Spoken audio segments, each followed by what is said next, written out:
Olá, começa agora o programa Trabalhador em Foco. Esse programa aqui é uma realização do Movimento Sindical de Petrópolis, através da união de diversos sindicatos que fazem com que eu tenha a oportunidade de levar para você aí de casa informações precisas e relevantes sobre o dia a dia de todos nós trabalhadores.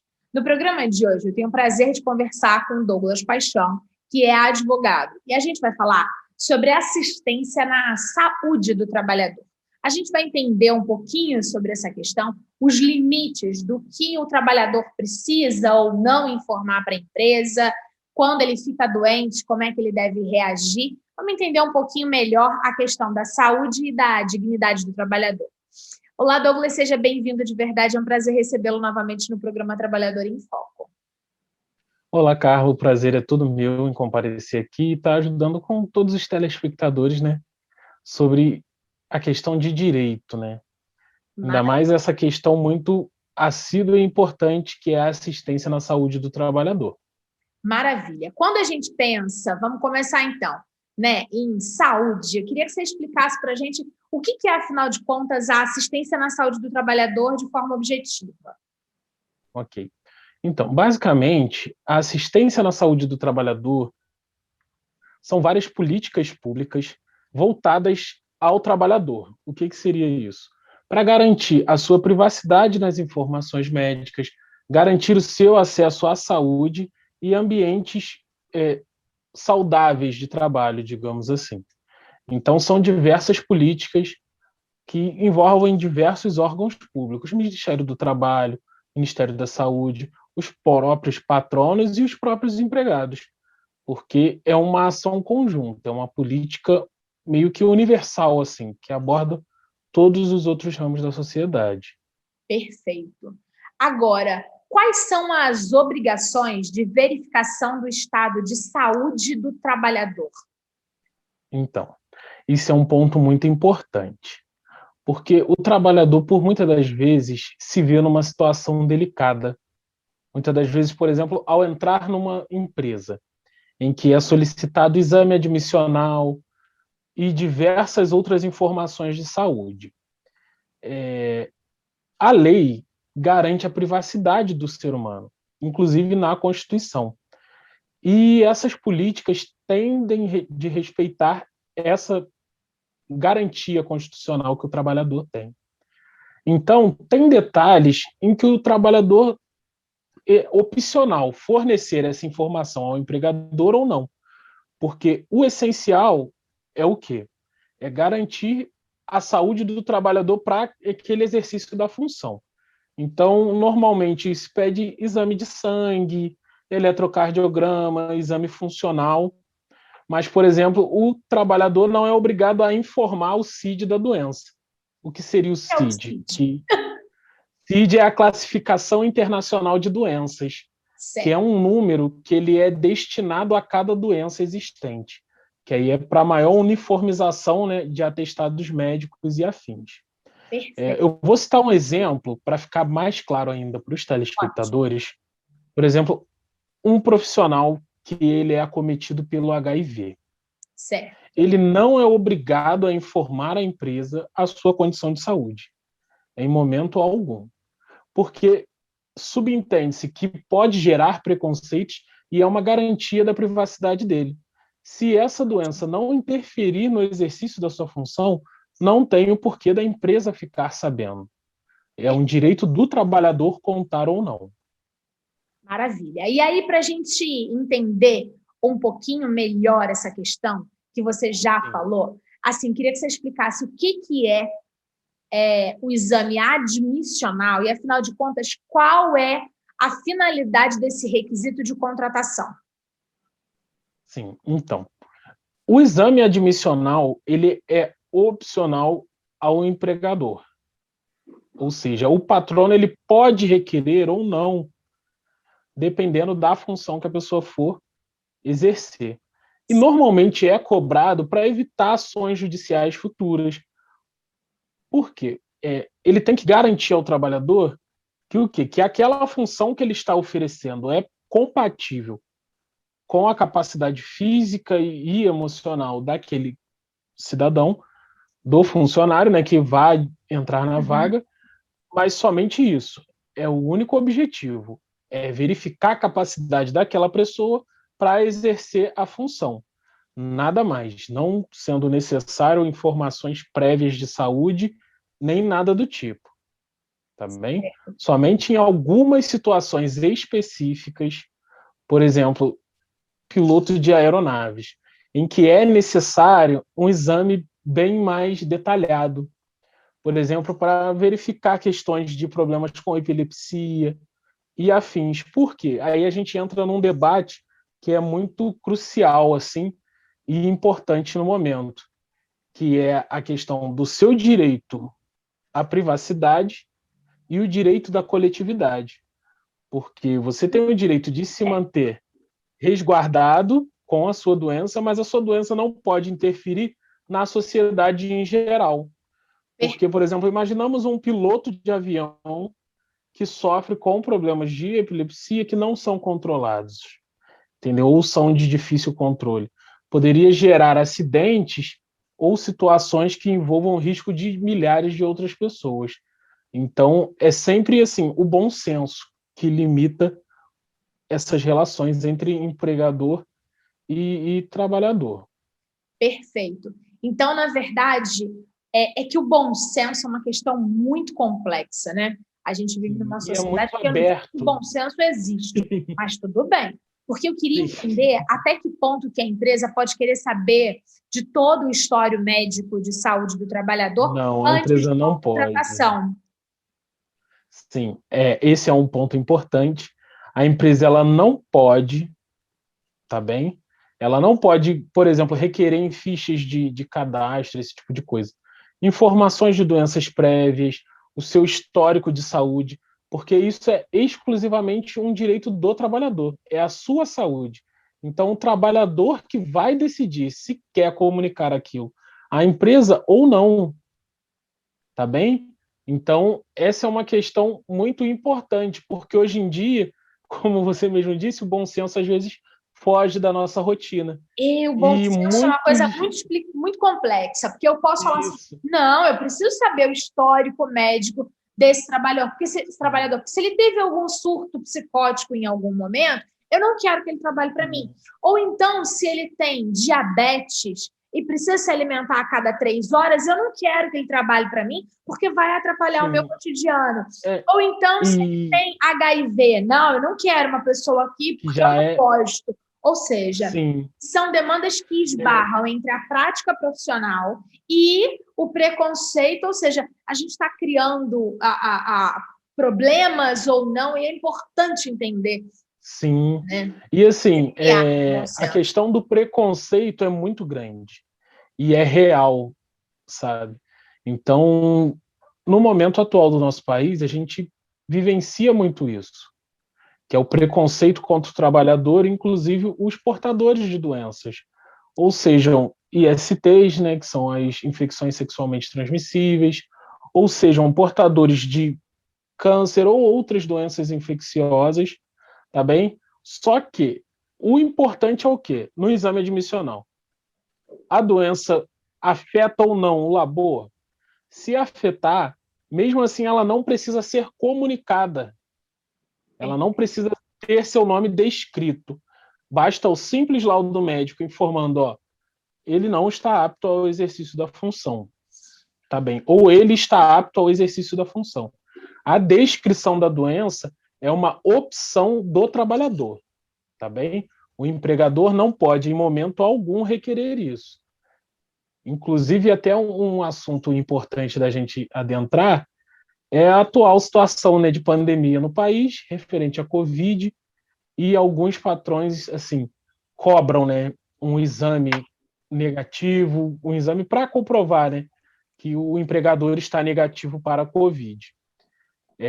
Ainda não há uma jurisprudência nesse sentido, Uhum. mas os entendimentos têm sido no seguinte, de que o empregador pode sim requerer o exame de Covid, só que exclusivamente para evitar a propagação do vírus. Ele Perfeito. não pode gerar nenhuma situação que gere o constrangimento do trabalhador. Por exemplo, divulgação de resultados em uma parede ou um painel, isso é inadmissível. Ou compartilhar o resultado de todos num e-mail só. Não é possível isso, tá bem? Então, temos que nos resguardar nesse sentido. O empregador ele tem que saber que ele tem o direito de negar esse tipo de informação. Uhum. Porque normalmente a gente vê muitos empregadores achando que o funcionário tem obrigatoriedade de dar esse tipo de informação, o que não é verdade. Perfeito. E aí, Douglas, eu queria que a gente entendesse o seguinte: falamos do exame admissional, falamos da importância do cuidado com a saúde do trabalhador e queria saber se existe uma periodicidade em que devem ser feitos os exames de acompanhamento da saúde do trabalhador por parte da empresa, ou não. A responsabilidade dos cuidados em saúde ela é apenas do próprio trabalhador consigo mesmo. Não, então, isso é um tema bem discutido e também nada uniforme, porque os entendimentos atuais são que é uma contribuição coletiva. Certo. O empregador tem certa responsabilidade e o trabalhador também.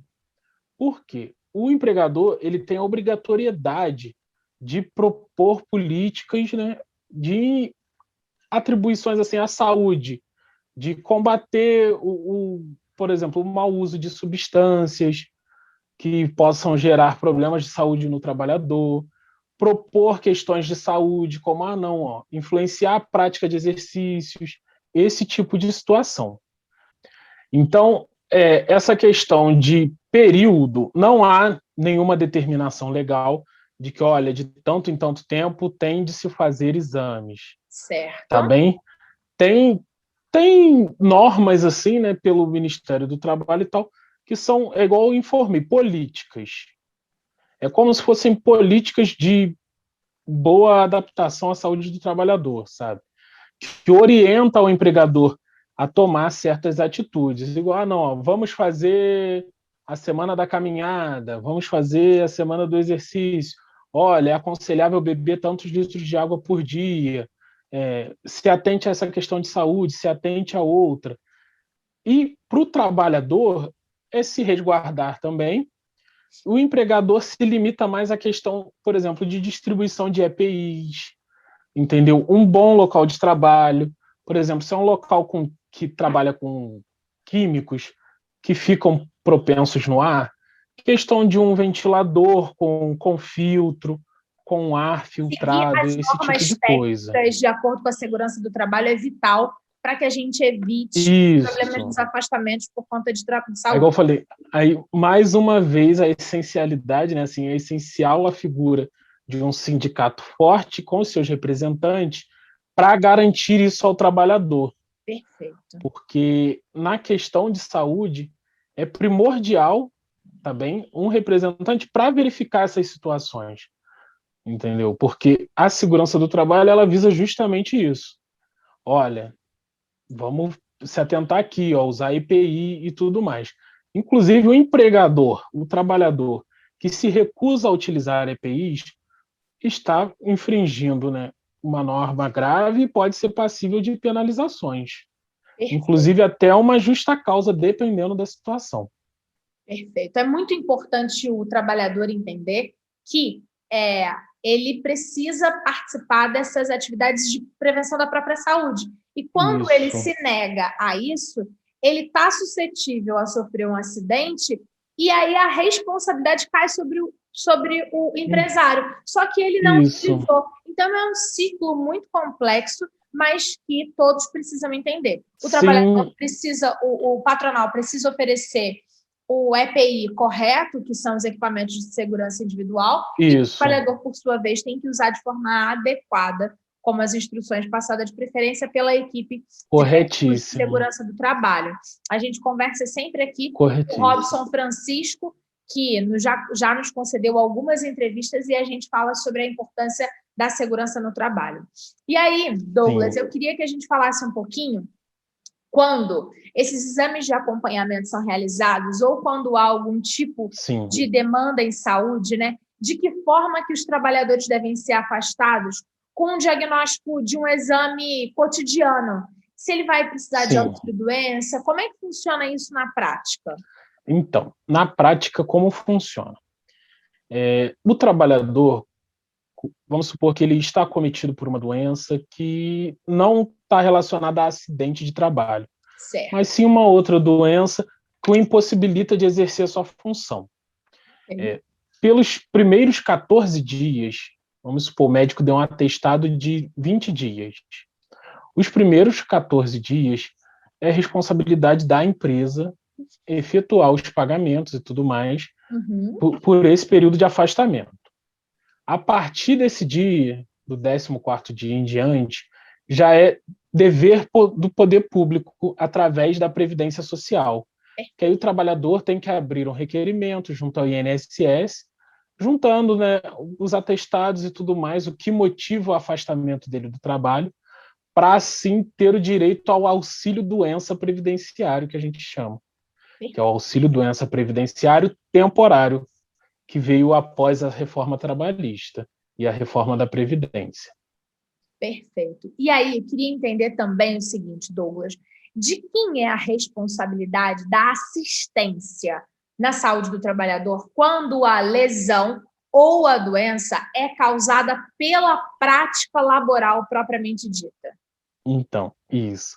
Aí a gente diz que é oriundo de acidente de trabalho, né, ou da prática trabalhista, que aí é o auxílio doença previdenciário, que é resultante de uma doença laboral, né, ou que se agravou no exercício da função, ou que surgiu em detrimento da função. E os requisitos são os mesmos, porque como o empregador faz a contribuição previdenciária e o trabalhador tem esses descontos em sua folha, isso é uma responsabilidade do INSS, da Previdência Social. Perfeito. Tá bem? E o que cabe ao trabalhador é o quê? É justificar que esse agravamento e essa lesão foram oriundos da prática de trabalho. E como ele faz isso? Com exames médicos, exames laboratoriais, laudos médicos, tudo que consiga comprovar que aquela doença se agravou ou surgiu em virtude do exercício da sua função. E a partir disso, o INSS faz o cálculo, tudo direitinho, e marca, né, uma perícia, ou não, né? A perícia atualmente está sendo assim, nos casos que não consegue comprovar através dos documentos a necessidade é agendado perícia. Mas se o trabalhador juntar todos os documentos necessários, o INSS costuma aprovar o requerimento online mesmo, através daquela plataforma Meu INSS, porque atualmente tem tido esse escalonamento de tudo para digital, né? O que facilita muito a vida do trabalhador também. Perfeito. E aí, a gente já está entendendo que é importantíssimo notificar os órgãos necessários, ou seja, quais seriam os órgãos necessários em caso da percepção de uma doença laboral? Então, os órgãos necessários a serem notificados são a Previdência Social, né, para o trabalhador dar entrada no requerimento. O empregador ele tem aquela missão, por exemplo, se for um trabalho que expõe o trabalhador ao risco, a agentes nocivos e afins, emitir o que a gente chama de CAT, que é um documento, né, comprovando que o trabalhador exerceu função estando na exposição de alguns agentes ou de algum risco, tá bem? E cabe ao empregador também notificar o Ministério do Trabalho, né, e tudo mais, porque é quem faz o controle de tudo isso. Perfeito. E aí, entendemos que a gente tem direitos e deveres e a gente tem direito à privacidade quando a gente está sendo contratado. Sim. Entendemos que durante o período em que a gente trabalha numa empresa, ela não tem o direito de nos obrigar a fazer exames ou apresentar atestado de saúde positiva, mas, ao mesmo tempo, a gente, em caso de doença laboral, ela vai se responsabilizar por 14 dias e, a partir daí, é uma demanda do INSS, contudo, em alguns momentos na vida, a gente tem o encerramento das nossas atividades laborais dentro de uma empresa ou instituição. Sim. E aí eu queria saber, enquanto ao exame demissional, a gente entende que ele vai ser feito no processo de demissão, mas como é que ele deve ser feito e quais são as questões que estão ali em torno disso? Ou seja, quando o trabalhador faz um exame demissional e ele não pode ser demitido naquele momento, ou então vai haver algum tipo de adequação por conta do estado de saúde daquele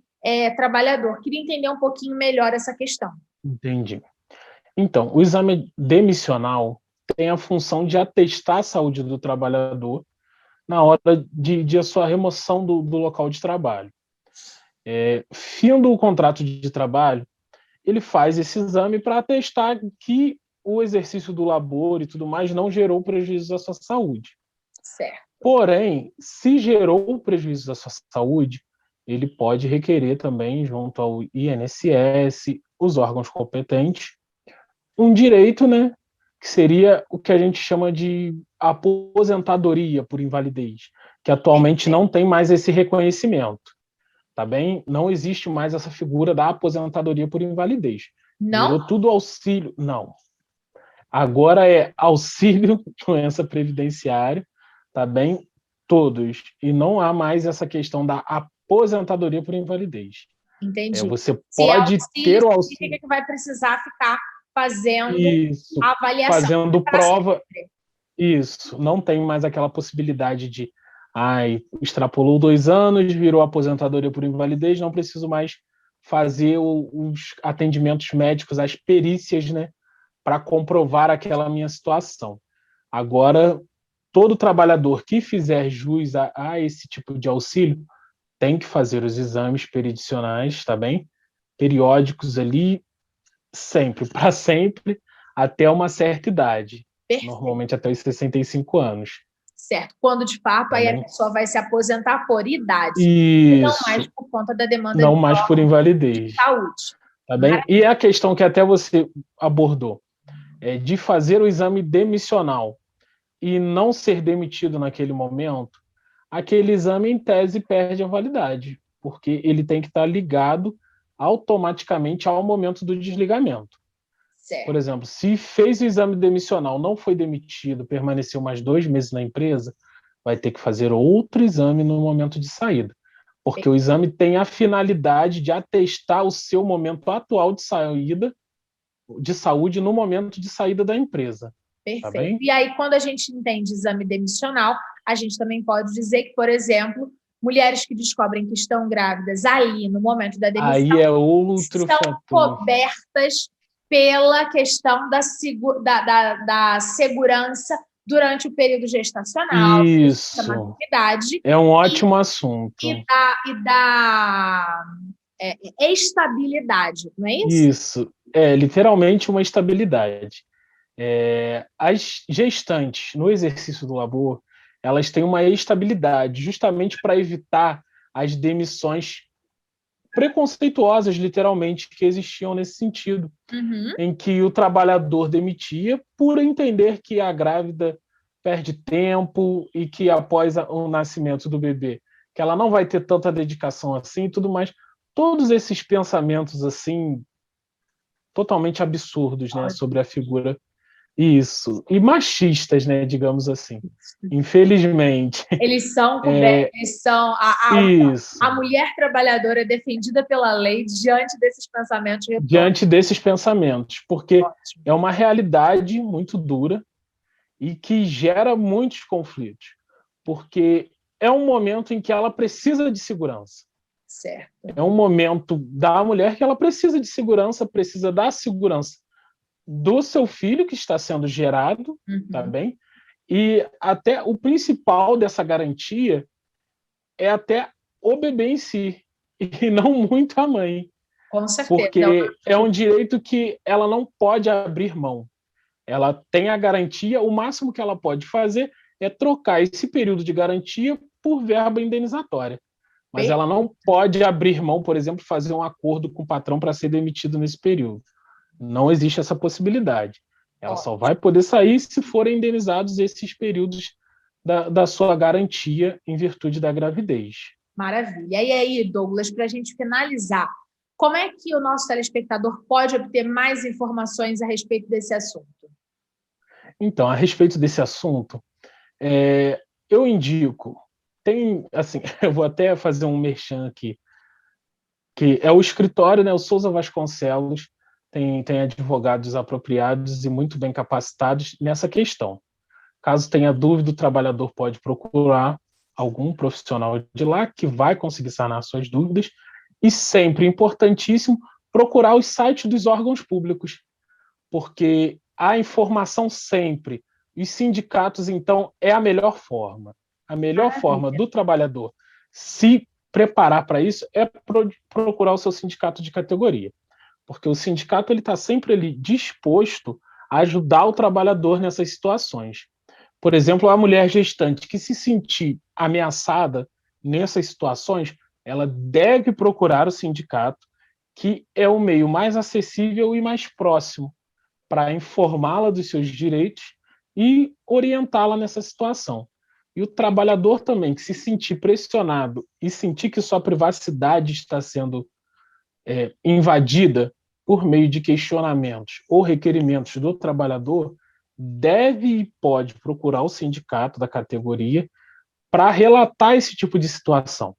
Porque, por muitas das vezes, até evita uma ação judicial, porque o próprio líder sindical pode entrar em contato com a empresa e informar: olha, meu amigo, você está praticando um ato ilegal, não faça isso, senão teremos de tomar tais e tais atitudes. Sempre então, iniciar pela negociação. Sim, é o melhor caminho sempre. Maravilha. Douglas, queria te agradecer de verdade pelo suporte, pelas informações. Foi um prazer conversar com você. Eu que agradeço. Muito obrigado. Tchau, tchau. Tchau, tchau. Obrigada a você de casa que ficou com a gente. A gente volta em breve com um novo programa Trabalhador em Foco. Um abraço grande e até lá. Tchau, tchau.